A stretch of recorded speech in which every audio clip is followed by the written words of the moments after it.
Friends, जैसा कि मैंने आप लोगों को प्रॉमिस किया था, सीटेट साइंस के लिए हम प्रैक्टिस क्वेश्चंस करेंगे। तो आज हमारा ये सेट फर्स्ट है फ्रेंड्स, और ये प्रीवियस ईयर क्वेश्चन पेपर है हमारा।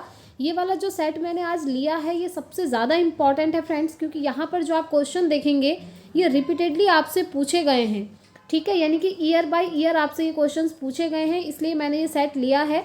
तो चलिए फटाफट से इस पूरे सेट को लगाते हैं। टोटल 30 क्वेश्चन आपके रहेंगे, और आप जानते ही हैं साइंस में आपके 30 क्वेश्चन पूछे जाते हैं सीटेट में, जिसमें से स्टार्टिंग के 20 क्वेश्चन आपके कंटेंट के हैं और लास्ट के जो 10 क्वेश्चन हैं वो आपके पेडागोजी के हैं।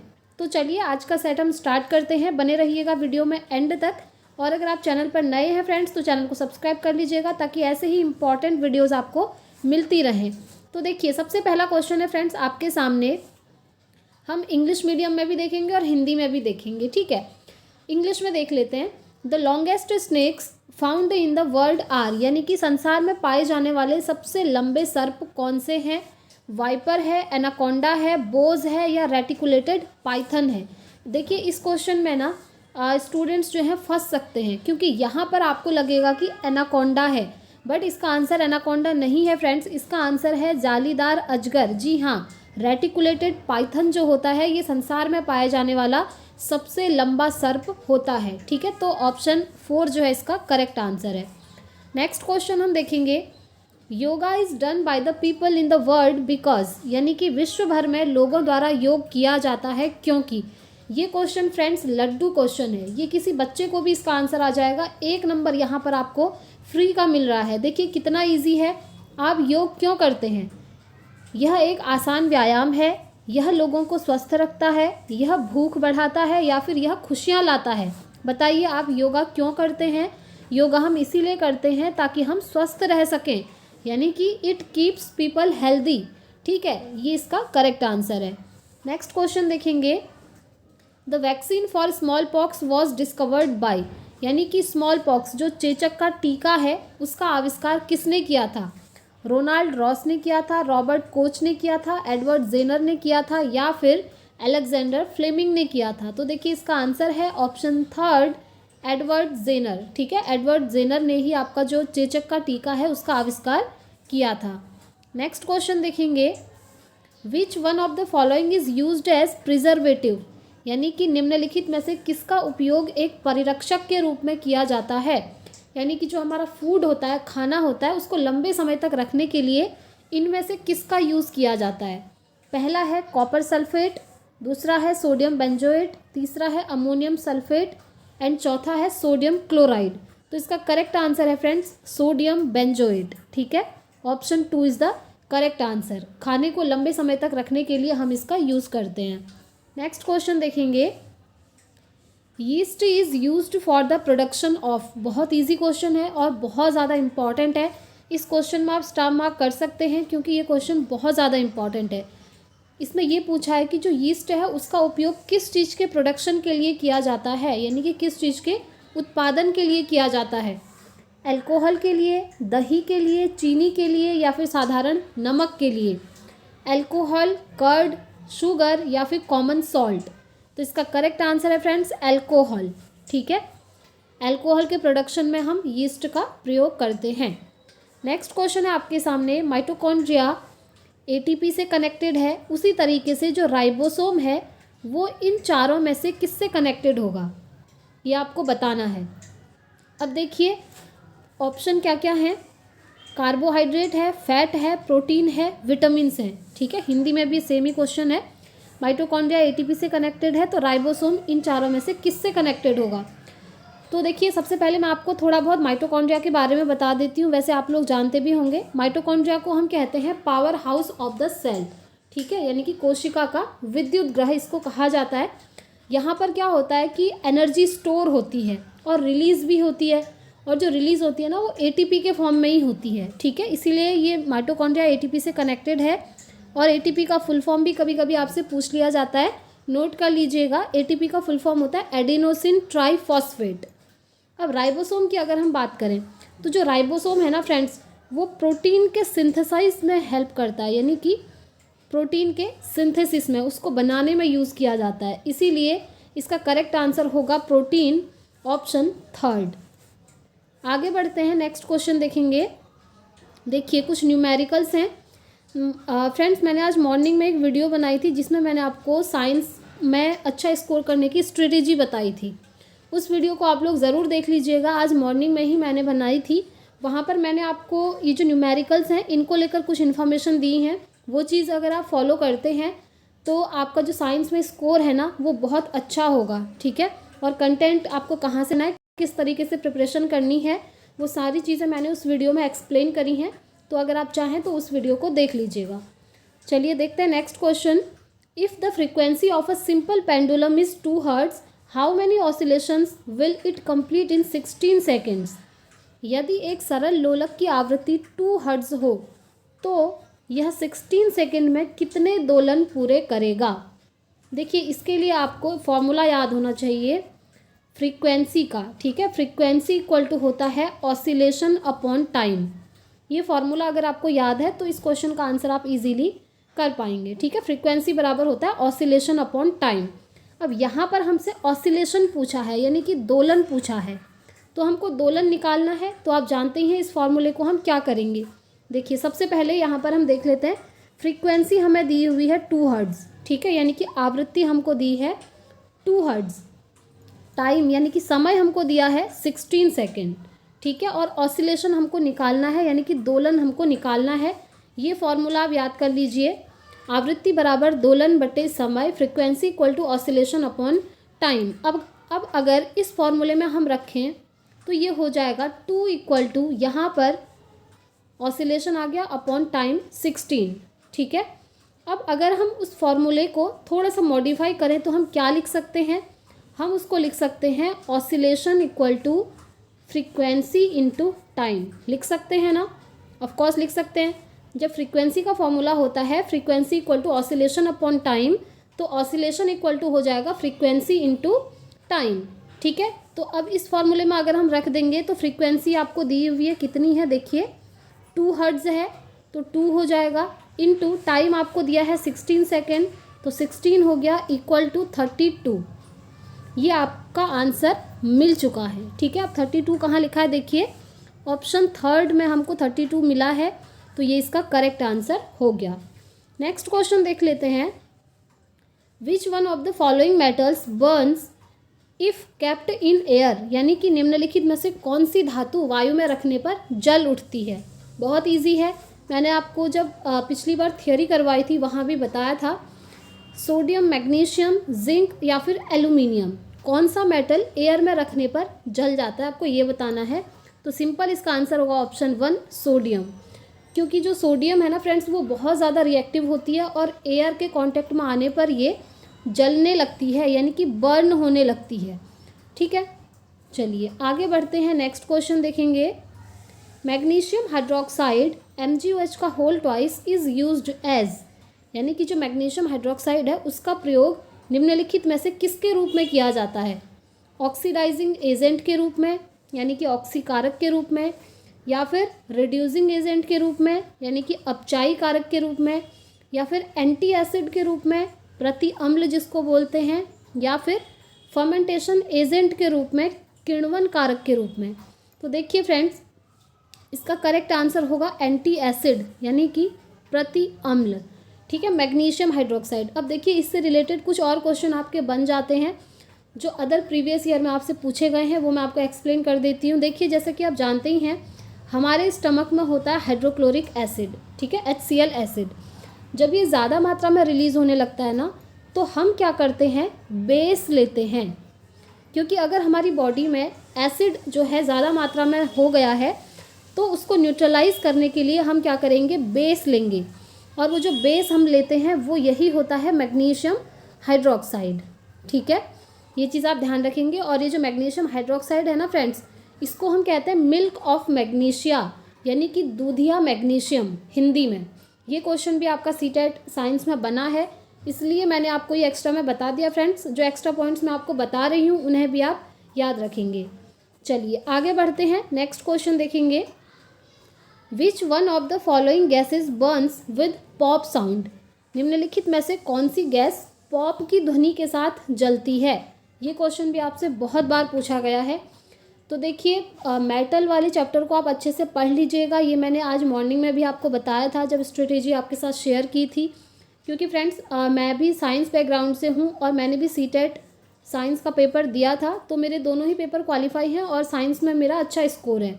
तो मैंने जो स्ट्रेटेजी फॉलो करी थी वही मैंने आप लोगों के साथ भी शेयर करी है। तो चलिए इसका आंसर देख लेते हैं।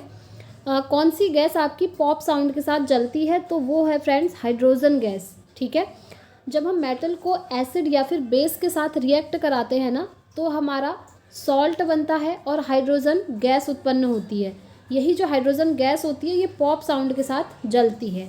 नेक्स्ट क्वेश्चन देखेंगे, which of the following is example of non contact force, यानी कि निम्नलिखित में से कौन से उदाहरण हैं असंपर्क बल के।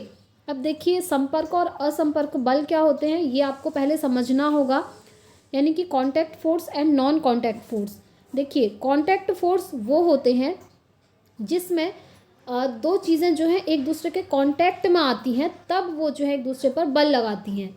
ठीक है, फॉर एग्जांपल जैसे मस्कुलर फोर्स है, ये एक कांटेक्ट फोर्स है। कैसे? जैसे एक ग्लास है, आपने उस ग्लास को उठाना है, आप उसको तभी उठा पाएंगे जब आप उसके कांटेक्ट में जाएंगे ग्लास के, और ग्लास को पकड़ करके उठाएंगे अपने हाथ से। जब तक आप उस ग्लास के कांटेक्ट में नहीं जाएंगे वो ग्लास अपने आप उठ करके आपके हाथ में नहीं आएगा। ठीक है, तो ये होता है friends contact force.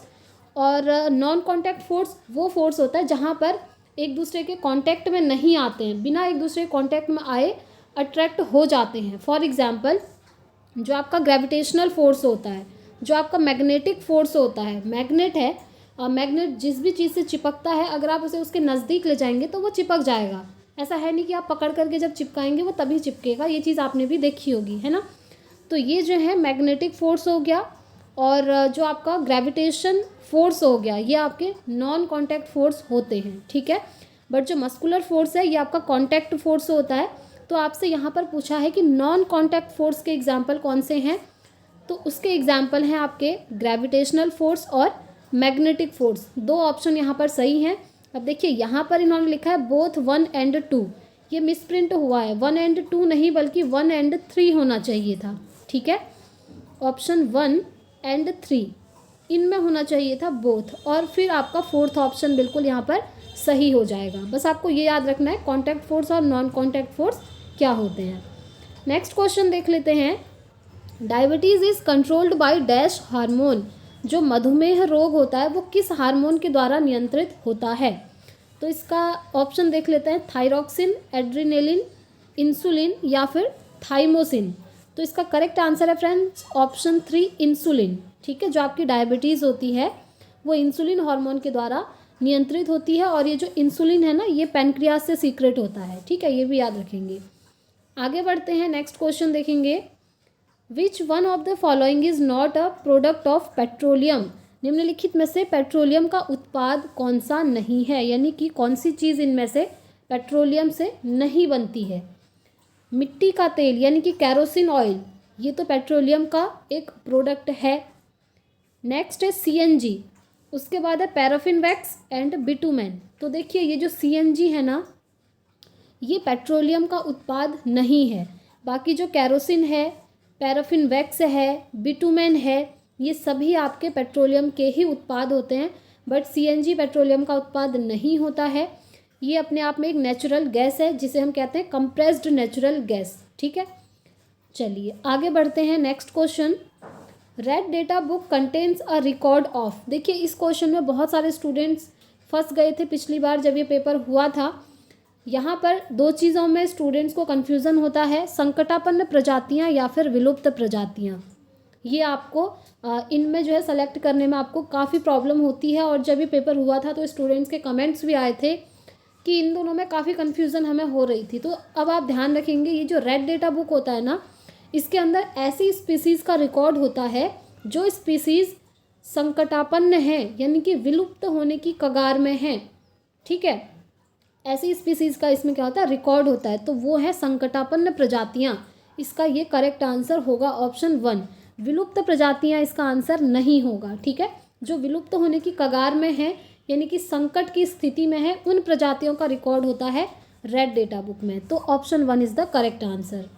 Next question, why are the soles of shoes treaded, यानी कि जो जूते के सोल होते हैं वो असमतल क्यों किए जाते हैं। सोल आपने देखे होंगे, जो नीचे वाला तले वाला हिस्सा होता है शूज़ का, तो वो असमतल होता है, कभी भी एकदम प्लेन आपको नहीं मिलेगा। ऐसा क्यों होता है?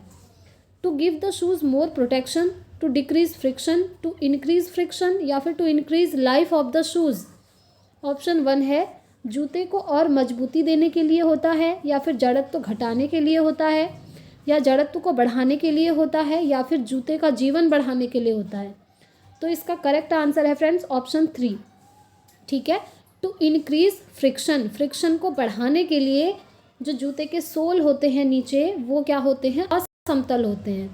देखिए जब फ्रिक्शन बढ़ेगा तब क्या होता है, देखिए जो जूते के सोल होते हैं ना वो असमतल क्यों होते हैं, आपने देखे होंगे जब आप रोड पे चलते हैं या कहीं पर भी चलते हैं, जब वो असमतल होंगे तब वो जो रोड के मॉलिक्यूल हैं वो आपके शूज़ के साथ अच्छे से बैलेंस बनाएंगे और आप फिसलेंगे नहीं। यानी कि सोल असमतल इसलिए होते हैं ताकि आप फिसले ना, फिसलने के चांसेस इसमें ना के बराबर होते हैं। इसीलिए फ्रिक्शन आपका इंक्रीज़ किया जाता है ताकि जो रोड के मॉलिक्यूल हैं वो आपके शूज़ के साथ अच्छे से बैलेंस बनाए और आप फिसले नहीं। ठीक है, चलिए नेक्स्ट क्वेश्चन देखेंगे।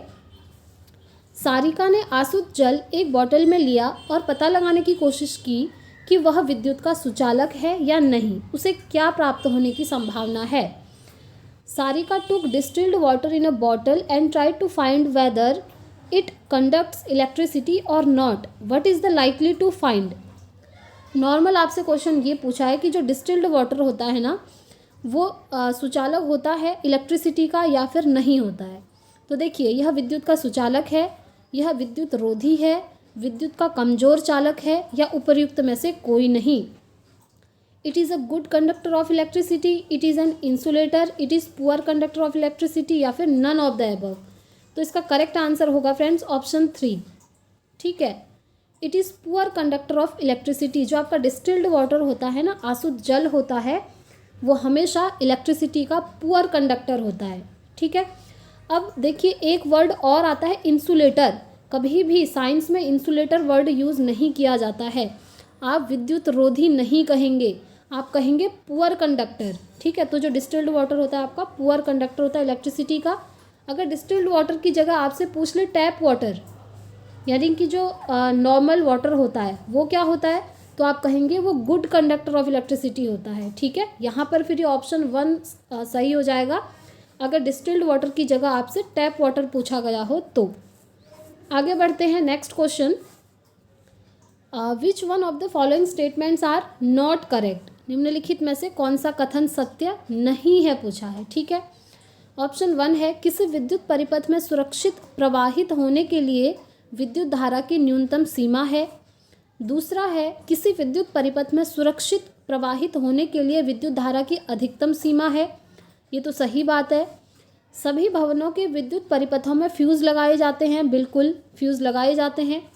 नेक्स्ट है यदि परिपथ में उपयुक्त फ्यूज़ लगाया जाए तो सुरक्षित सीमा से अधिक विद्युत धारा होने पर यह उड़ जाएगा, बिल्कुल सही बात है। तो आपसे पूछा है नॉट करेक्ट, नॉट ट्रू, कौन सा सही नहीं है, तो ऑप्शन ए जो आप देख रहे हैं ये सही नहीं है क्योंकि विद्युत धारा की न्यूनतम सीमा नहीं होती है। Next question, which one of the following places is most likely to be affected by a cyclone. यानी कि चक्रवात से रिलेटेड क्वेश्चन पूछा है कि निम्नलिखित में से कौन से स्थान में चक्रवात से सबसे अधिक प्रभावित होने की संभावना है। पोरबंदर में है, पुरी में है, मुंबई में है, या फिर गोवा में है। तो देखिए इसका करेक्ट आंसर होगा ऑप्शन 2 यानी कि पुरी, क्योंकि आप जानते हैं जो पुरी है वो ईस्ट साइड में है जहां आपकी बे ऑफ बंगाल होती है इधर। ठीक है, इस साइड में है। और यहाँ पर क्या होती है कि जो एयर होती है ना वो काफ़ी वार्म होती है, गर्म होती है, जिससे वो उठ जाती है और नीचे आपका लो प्रेशर होने लगता है। और जब लो प्रेशर होगा तो साइक्लोन आने के चांसेस बढ़ जाएंगे, इसलिए ऑप्शन बी इसका करेक्ट आंसर है। नेक्स्ट क्वेश्चन, पृथ्वी पर ऋतुएं बदलती हैं क्यों बदलती हैं आपको ये बताना है।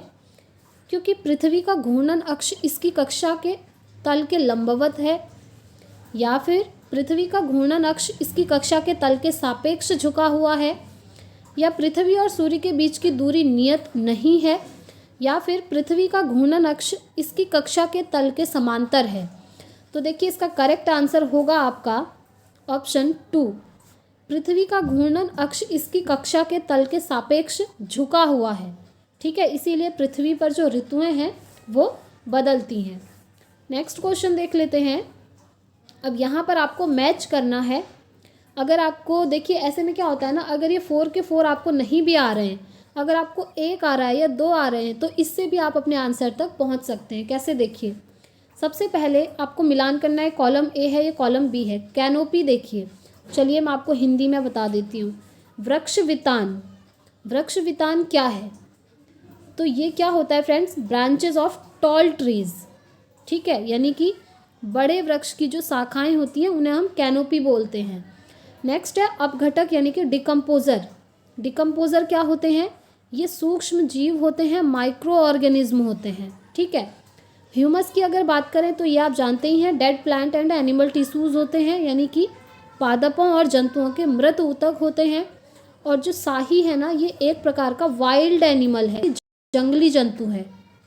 तो अब यहाँ पर हम ऑप्शन देखते हैं। चलिए ऑप्शन देख लेते हैं। ऑप्शन 4 देखिए, थोड़ा सा छोटा करके देखेंगे। ऑप्शन 4 में देखिए पहले का 4th ऑप्शन बताया है जो कि बिल्कुल सही है, और पहले का 4th ऑप्शन इनमें से किसी में भी नहीं है। तो अगर आपको एक भी ऑप्शन इसका आ रहा होगा तो आप इसमें 1 नंबर अपना आराम से ले आएंगे। ठीक है, तो ऑप्शन 4 यहाँ पर करेक्ट आंसर है। पहले का चौथा, दूसरे का तीसरा एंड तीसरे का पहला वाला और चौथे का सेकंड वाला आंसर सही है, जो कि मैंने आपको पहले ही यहाँ पर मिला के बता दिए हैं। चलिए आगे बढ़ते हैं। देखिए फ्रेंड्स, ये आपके 20 क्वेश्चन यहाँ पर कंप्लीट हो चुके हैं जो कंटेंट के आपसे पूछे जाते हैं। ठीक है, अब 10 क्वेश्चन आपके और बचते हैं जो कि ये पेडागोजी के हैं। ये भी मैं आपको इसी वीडियो में करवा रही हूँ। उसके बाद जब वीडियो ख़त्म हो जाएगा, आप लोग मुझे कमेंट करके बताएंगे कि आपने साइंस के इस पेपर में कितने मार्क्स का सही किया है। ठीक है, ईमानदारी से बताइएगा, झूठ नहीं बोलना है, चीटिंग नहीं करनी है, क्योंकि एग्ज़ाम आपको ही देना है फ्रेंड्स। अगर आप झूठ बोलेंगे तो आपका ही लॉस होगा। एंड आई होप आप लोग झूठ नहीं बोलेंगे। जितने भी मार्क्स आपके बन रहे होंगे आप कमेंट करके ज़रूर बताइएगा। नेक्स्ट क्वेश्चन देख लेते हैं पेडागोजी का। Why is formative assessment important in science? विज्ञान में रचनात्मक आकलन क्यों महत्वपूर्ण है? सबसे पहले आपको ये समझना होगा कि फॉर्मेटिव असेसमेंट यानी कि रचनात्मक आकलन होता क्या है। तो देखिए, ये जो फॉर्मेटिव असेसमेंट है, जिसे हम शॉर्ट में FA कहते हैं, इसमें क्या होता है कि बच्चे का बीच बीच में मूल्यांकन किया जाता है। जैसे बच्चे को कोई चीज़ पढ़ाई, उसको समझ में नहीं आ रही है, तो बीच बीच में मूल्यांकन करेंगे कि आखिर बच्चे को ये चीज़ समझ में क्यों नहीं आ रही है। उसकी प्रॉब्लम का पता लगाएंगे, उसकी कमज़ोरी का पता लगाएंगे कि उसको क्यों समझ में नहीं आ रहा है। ठीक है, और इसी को हम कहते हैं फ्रेंड्स असेसमेंट फॉर लर्निंग। ये भी आपसे काफ़ी पूछा जाता है, पेडागोजी में भी पूछा जाता है, अदर सब्जेक्ट की। ठीक है, साइंस में तो पूछा ही जाता है, अदर सब्जेक्ट की पेडागोजी में भी आपको हेल्प करेगा। असेसमेंट फॉर लर्निंग क्या होता है? वो होता है फॉर्मेटिव असेसमेंट, यानी कि सीखने के लिए जो आकलन किया जाता है उसे हम कहते हैं असेसमेंट फॉर लर्निंग। तो आप समझ गए फॉर्मेटिव असेसमेंट क्या होता है।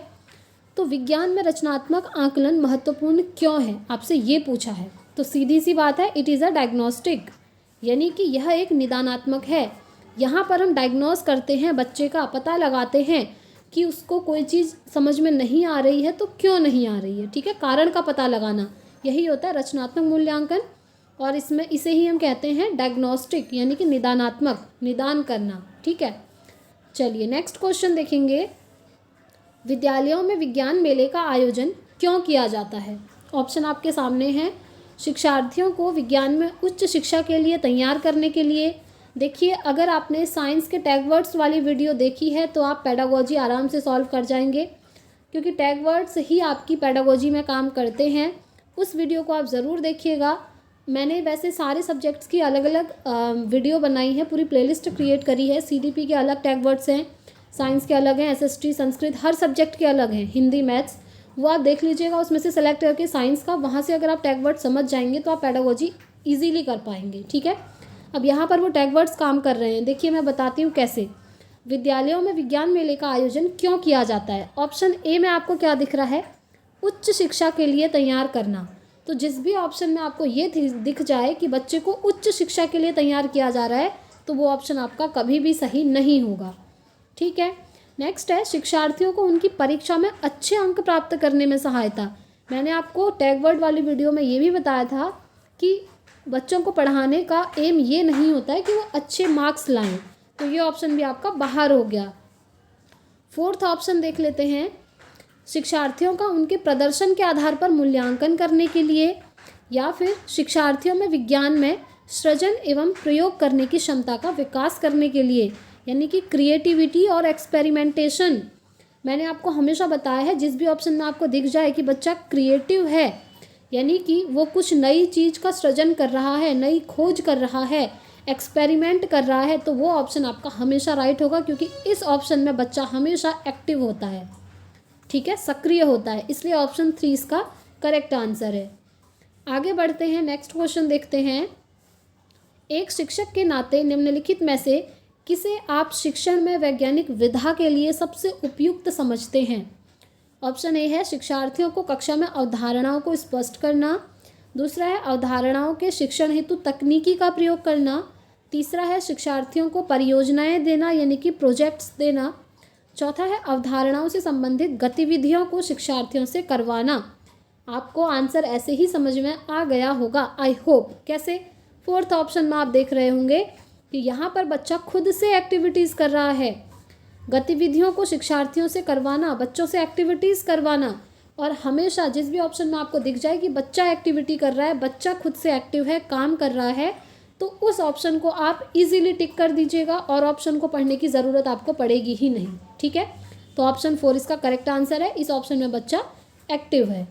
नेक्स्ट क्वेश्चन देख लेते हैं, एनसीएफ से आ गया। देखिए फ्रेंड्स, आप सीडीपी की क्लासेस भी मेरे चैनल से ज़रूर देख लीजिएगा, प्लेलिस्ट बनी है, क्योंकि सीडीपी में आपकी मोस्टली पेडागोजी होती है और वो पेडागोजी आपको हर सब्जेक्ट की पेडागोजी में काम आती है। जैसे अभी साइंस की पेडागोजी आप देख रहे हैं क्वेश्चन, अब यहाँ पर एनसीएफ 2005 से क्वेश्चन आ गया है। मैंने आपको एनसीएफ के बारे में सारी चीज़ें करवाई हैं, जो सीडीपी की क्लासेस हैं उनमें आप एनसीएफ वाला चैप्टर ढूंढिए और उसको देख लीजिए। ठीक है, देखिए एनसीएफ 2005 के अनुसार अच्छी विज्ञान शिक्षा जीवन के प्रति सत्य होती है, यानी कि good science education is true to life. What does this mean? इसका मतलब क्या है आपको ये बताना है। ऑप्शन ए है विज्ञान बालक को कार्य की दुनिया में प्रवेश हेतु तैयार करे, विज्ञान बालक को अर्थपूर्ण ढंग से व्यस्त करने में सक्षम हो, विज्ञान बालक को वैज्ञानिक ज्ञान अर्जित करने की प्रक्रियाओं को सीखने लायक बनाए। नेक्स्ट है विज्ञान आसान जीवन व्यतीत करने में सहायक हो। तो इसका करेक्ट आंसर आपको चूज करना है, जो कि होगा ऑप्शन ए।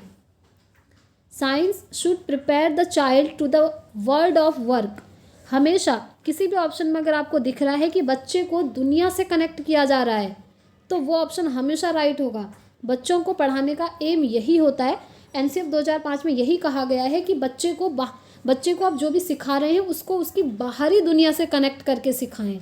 ठीक है, ऐसा नहीं है कि आप बच्चे को अभी क्लास में जो पढ़ा रहे हैं, क्लास से बाहर निकलने के बाद वो चीज़ बच्चे के काम आ ही नहीं रही है, ऐसा बिल्कुल नहीं होना चाहिए। एनसीएफ कहता है कि आप जो भी सब्जेक्ट बच्चे को पढ़ा रहे हैं वो उसकी दुनिया से कनेक्टेड होना चाहिए, उसकी बाहर की दुनिया में भी उसको वो चीज़ काम आनी चाहिए। ठीक है, लर्निंग बाय डूइंग, करके सीखना, इसकी बात भी करता है एनसीएफ, ये भी याद रखेंगे। नेक्स्ट क्वेश्चन देख लेते हैं, निम्नलिखित में से कौन सा वैज्ञानिक दृष्टिकोण का गुण नहीं है? Which one of the following is not a quality of science attitude? नहीं है पूछा है। ठीक है, हमेशा पहले क्वेश्चन अच्छे से रीड कर लीजिएगा। यहाँ पर नॉट लिखा है। Open mindedness, curiosity to learn more, objectivity in approach to problems, या फिर हार्ड वर्क। तो आपसे पूछा है वैज्ञानिक दृष्टिकोण का गुण कौन सा नहीं है। ठीक है, खुला मस्तिष्क, बिल्कुल बच्चे का मस्तिष्क खुला होना चाहिए, तभी तो वो चीज़ें सीखेगा, है ना। नेक्स्ट है अधिक सीखने की उत्सुकता, क्यूरियोसिटी टू लर्न मोर, बिल्कुल सही बात है। बच्चा साइंस में यही होता है, ज़्यादा से ज़्यादा सीखने की क्यूरियोसिटी उसके अंदर होती है, क्योंकि साइंस में हम एक्सपेरिमेंट्स करवाते हैं, प्रोजेक्ट वर्क देते हैं और उसमें बच्चा बहुत ज़्यादा इंटरेस्टेड रहता है। ठीक है, नेक्स्ट है समस्याओं के प्रति व्यवहार में वस्तुनिष्ठता, objectivity in approach to problems, बिल्कुल सही बात है।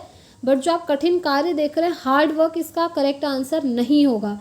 अगर आप बच्चे को कठिन से कठिन वर्क देंगे तो बच्चा तो बोर होने लगेगा, फिर वो एक बोझ समझ करके उस काम को करेगा, एक बर्डन उसको लगेगा अगर आप उसे ज़्यादा हार्ड वर्क करने के लिए देंगे तो। इसीलिए हार्ड वर्क जो है यहाँ पर सही नहीं होगा और नहीं ही आपसे क्वेश्चन में पूछा गया है। ठीक है, चलिए नेक्स्ट क्वेश्चन देख लेते हैं। यहाँ पर देखिए हरि से रिलेटेड है। शिक्षार्थियों को घूर्णन गति पढ़ाना चाहता है हरि, निम्नलिखित में से कौन सी सबसे अच्छी विधा होगी। यानी कि घूर्णन गति पढ़ानी है, सर्कुलर मोशन पढ़ाना है, तो कौन सी एक्टिविटी यहाँ पर सही होगी। चर्चा करके पढ़ाना, गतिविधि आधारित शिक्षण देना, उदाहरण देना या प्रदर्शन देना। तो देखिए आप देख पा रहे होंगे, अब इजीली आप आंसर कर सकते हैं। एक्टिविटी बेस्ड टीचिंग यानी कि गतिविधि आधारित शिक्षण, जहाँ पर बच्चा खुद से गतिविधि कर रहा है, गतिविधि करवा करके सिखाना, गतिविधि करवा करके दिखाना। ठीक है, सर्कुलर मोशन, एक तागा लिया उसमें आप एक पत्थर बांध दीजिए, स्टोन बांध दीजिए, फिर उसे हिलाइए, इस तरीके से दिखाइए, सर्कुलर मोशन है। कुछ भी एक्सपेरिमेंट दिखा सकते हैं। एक्टिविटी बेस्ड टीचिंग होनी चाहिए। ठीक है, जहाँ पर एक्टिविटी हो, गतिविधि हो, बच्चा खुद से एक्टिव हो। नेक्स्ट क्वेश्चन देखेंगे, निम्नलिखित में से कौन सा विज्ञान अधिगम का एक महत्वपूर्ण उद्देश्य है। Which one of the following is an important aim of learning science. ये आपको बताना है। विज्ञान का ज्ञान अर्जित करना, विज्ञान की विषय वस्तु की जानकारी एकत्रित करना, अध्ययनकर्ताओं में ईमानदारी, अखंडता और सहयोग के मूल्यों की प्राप्ति, या फिर अपने सहपाठियों को विज्ञान का ज्ञान अर्जित करने में सहायता करना। तो अब आपको मोस्ट अप्रोप्रिएट आंसर यहाँ पर ढूंढना होगा, जो है आपका ऑप्शन थर्ड। ठीक है, क्या क्या चीज़ें हैं। Value of honesty, integrity and cooperation among learners, यानी कि अध्ययनकर्ताओं में ईमानदारी, अखंडता और सहयोग के मूल्यों की प्राप्ति, ये उद्देश्य होता है। ठीक है, विज्ञान अधिगम का, ये चीज़ आप याद रखेंगे। नेक्स्ट क्वेश्चन, विज्ञान के मूल्यांकन में सतत एवं समग्र मूल्यांकन का अर्थ है। इस क्वेश्चन में भी काफ़ी सारे स्टूडेंट्स फंस जाएंगे। क्यों? क्योंकि यहाँ पर आपसे पूछा है कॉन्टिन्यूस एंड कॉम्प्रिहेंसिव इवैल्यूएशन यानी CCE, और आप जानते ही हैं CCE के अंदर दो चीज़ें आती हैं। कौन कौन सी आती हैं? देखिए यहाँ पर जो आपको ऑप्शन फर्स्ट दिख रहा है, summative assessment and formative assessment, summative assessment and formative assessment, ये दोनों चीज़ें आ जाती हैं आपकी कॉम्प्रिहेंसिव एंड कॉन्टिन्यूस इवैल्यूएशन के अंदर। तो अब काफ़ी सारे स्टूडेंट्स को ये लगेगा कि ऑप्शन ए इसका राइट आंसर है। देखिए ऑप्शन ए इसका राइट आंसर है, बिल्कुल सही है, बट अगर हम साइंस के पर्सपेक्टिव में देखें तो ऑप्शन ए इसका करेक्ट आंसर नहीं है फ्रेंड्स। इसीलिए मैंने आपको हमेशा बोला है कि साइंस की पेडागोजी अदर सब्जेक्ट की पेडागोजी से थोड़ा बहुत डिफरेंट होती है। इसीलिए मैं साइंस की पेडागोजी की एक मैराथन क्लास लाऊंगी, वहाँ पर आपको अदर सब्जेक्ट की पेडागोजी और साइंस की पेडागोजी में डिफरेंस भी बताऊंगी, और पूरी पेडागोजी हो सकता है वीडियो का थोड़ा लॉन्ग हो जाएगी, पर साइंस की पूरी पेडागोजी मैं आपको एक वीडियो में करवा दूंगी। ठीक है, तो देखिए इस क्वेश्चन का answer summative assessment and formative assessment नहीं होगा। अब आप बोलेंगे अगर ये नहीं होगा तो क्या होगा, तो देखिए यहाँ पर इसका आंसर होगा ऑप्शन सी, यानी कि routine activities and exercises to assess learning.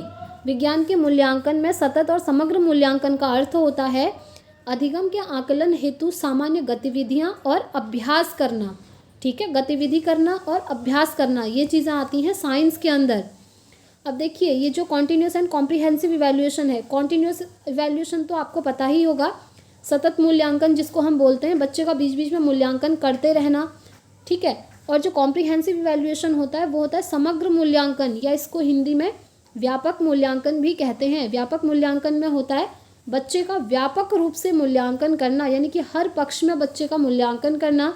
हर पक्ष यानी कि पढ़ाई में आप बच्चे का मूल्यांकन करेंगे कि वो पढ़ने में कैसा है, उसे कोई चीज़ समझ में आ रही है या फिर नहीं आ रही है। उसका स्पोर्ट्स में भी आप आकलन करेंगे।